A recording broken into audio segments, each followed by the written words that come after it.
Kabar mengejutkan datang dari pasangan Pablo Benua dan Ray Utami. Dua terpidana kasus pencemaran nama baik yang dilaporkan pasangan Fairuz Arafiq dan Sony Septian ini tiba-tiba memaklumatkan perceraiannya di media sosial. Melalui akun media sosial miliknya, @bangbenua, Pablo tiba-tiba mengumumkan bahwa rumah tangga yang sudah ia bangun selama 3 tahun itu tengah retak. Pablo bahkan mengaku tidak mampu lagi mempertahankan rumah tangganya. Mohon maaf dengan segala kekurangan, saya dan Ray Utami telah menjalani hubungan suami istri selama 3 tahun. Segala cobaan telah kami lalui, hingga kami bertemu pada titik di mana kami tidak mampu untuk mempertahankan rumah tangga kami ini. Kami tidak tahu ke depannya akan seperti apa. Apakah kami masih tetap berjodoh atau mungkin Allah berkehendak lain? Pastinya kami serahkan kepada Allah Subhanahu wa Ta'ala. Kami memohon doanya kepada teman-teman agar Allah memberikan petunjuk yang terbaik bagi kami. Amin. Tulis Pablo mengakhiri pernyataannya. Ya kalau aku sendiri agak kaget karena setahu aku sih kemarin masih baik-baik aja ya sampai terakhir aku ketemu di pengadilan juga kan memang mereka masih terlihat harmonis aja.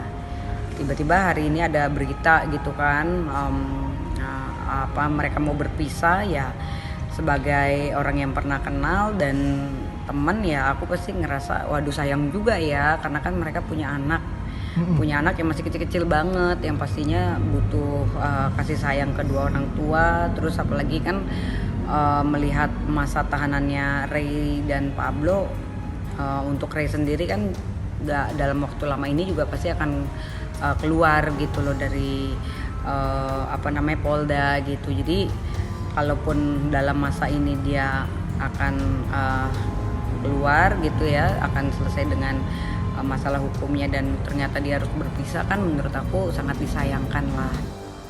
Belum ada saya lihat suatu indikasi atau tanda-tanda seperti terjadi seperti ini. Malah saya lihat mereka justru sangat harmonis dan mesra, ya kan. Jadi ya saat pun dengan ada berita tadi itu ramai wartawan semuanya termasuk juga saudara-saudara berkatakan yang lain kan saya sendiri juga kaget. Loh, kok ada begini? Padahal saya baru ketemu hari Rabu kemarin yang lalu. Rumor seputar perceraian keduanya sebelumnya memang pernah berhembus saat pertama kali kasus ikan asin mencuat hingga membawa keduanya ke jeruji besi. Tapi sekuat tenaga, Pablo dan Ray berusaha mempertahankan. Apalagi sejak tinggal di penjara, Ray memilih hijrah menunjukkan sikapnya sebagai muslimah yang taat dan menunjukkan kesetiaannya pada sang suami. Kalau aku boro-boro lah mikirin kayak gitu, yang penting kita fokus ibadah di dalam dan nanti keluar aku cuma pengen ketemu sama anak-anak. Saya lihat mereka selama di dalam maupun pengakuan mereka kan yang juga nyata saya lihat justru semakin harmonis dan malah mereka malah justru serius masalah urusan dengan ketuhanan. Malah sholat waktu harus mereka tetap jalanin 5 waktu, malah banyak zikir katanya kan. Dan memang itu saya lihat bukan cuma omongan, tapi karena saya kan kadang-kadang mereka tidak tahu saya mau ke sana. Tapi saya pas ada urusan di Polda saya mampir ke sana. Itu kadang-kadang ya entah atau saya lagi misalnya anaknya mau ketemu ini, ya kadang-kadang ya petugas sana misalkan Pablo-nya lagi masih sholat gitu kan. Jadi memang nyata mereka itu serius untuk lebih mungkin memperbaiki diri ya. Terutama hubungan sesama mereka bersama untuk manusia dan juga terlebih dengan Tuhan. Tapi rupanya keteguhan Ray tak sekuat yang dibayangkan. Apalagi di belakangnya ada anak dan keluarga yang harus dipenuhi kebutuhannya. Tak mungkin ia hidup tanpa penghasilan karena masih sama-sama mendekam di balik jeruji besi. Keputusan cerai ini bukan hanya memupuskan keteguhan dan ketegaran dua sejoli, tapi juga menguak tabir betapa rentannya pernikahan Ray dan Pablo sejak pertama kali dipersatukan penghulu. Apalagi keduanya menikah dengan jalan perjanjian pranikah. Salah satunya keputusan cerai di balik perubahan sikap Ray yang sudah berhijrah memang cukup mencengangkan publik. Padahal sejawat terpidana yang santer diisukan cerai justru pasangan Gali Ginanjar dan Kumalasari. Bahkan beberapa kali, Kumalasari mengaku akan segera menggugat cerai sang suami. Bukan hanya rencana cerai yang sudah digulirkan, beberapa kali Kumala terkesan sengaja dan tanpa malu mengumbar kemesraan dengan pria lain. Sementara Gali nelangsa di penjara. Enggak sih, aku tetap komitmennya ya udah kita jadi seperti keluarga aja, seperti kakak adik aja. Karena kan ya mungkin apa ya, daripada kita paksain aku tipenya A, dia tipenya B, maksudnya nanti akhirnya jadi ketika jalan lagi berbeda prinsip lagi, ya udah mungkin. Tapi yang jelas kan aku tetap support ya dengan masalah hukumnya Gali juga sampai saat ini. Dari tim pengacara juga kita semua mendukung Gali. Lantas mungkinkah keretakan rumah tangga Pablo Rey dan Gali Kumala adalah karma atas perbuatan keji mereka terhadap Fairuz Arafi?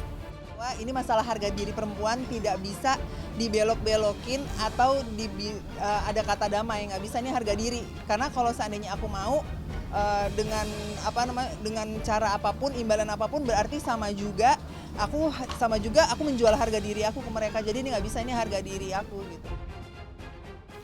Di balik kabar panas seputar perceraian Pablo dan Rey, kisah petualangan nikah dengan gadis belia yang dilakukan Pujiono Cahyo Widianto atau yang lebih dikenal dengan Chef Puji kembali mencuat. Pengusaha asal Semarang ini kembali dilaporkan ke kepolisian usai ketahuan menikahi seorang anak perempuan yang masih berusia 7 tahun. Ya, Chef Puji dilaporkan oleh keluarga korban dan juga Komnas Perlindungan Anak atau KPA Jawa Tengah lantaran diduga sudah melakukan kekerasan seksual dalam pernikahannya itu. Selain melaporkan Chef Puji ke Polda Jawa Tengah, pihak keluarga korban juga mengadukan kasusnya ke Mabes Polri. Ya, mereka karena sudah jenuh atau muak dengan perbuatan SP. Jadi mengingatkan sudah, kemudian diberitahu sampai muak sendiri. Pernah melaporkan juga di Jawa Tengah oleh Ketua Komnas Perlindungan Anak juga tidak berkembang, makanya melarikan diri ke sini untuk minta bantuan ke pihak kita, ke HBSN partner.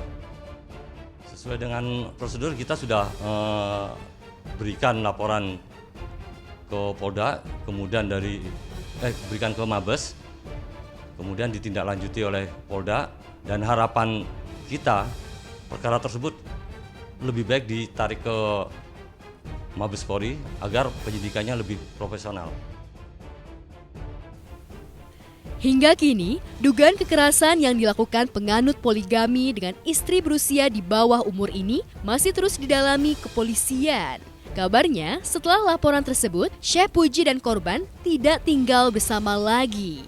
Jika terbukti melakukan kekerasan dan menikahi gadis di bawah umur, maka akibat petualangannya, Chef Puji terancam hukuman 20 tahun penjara.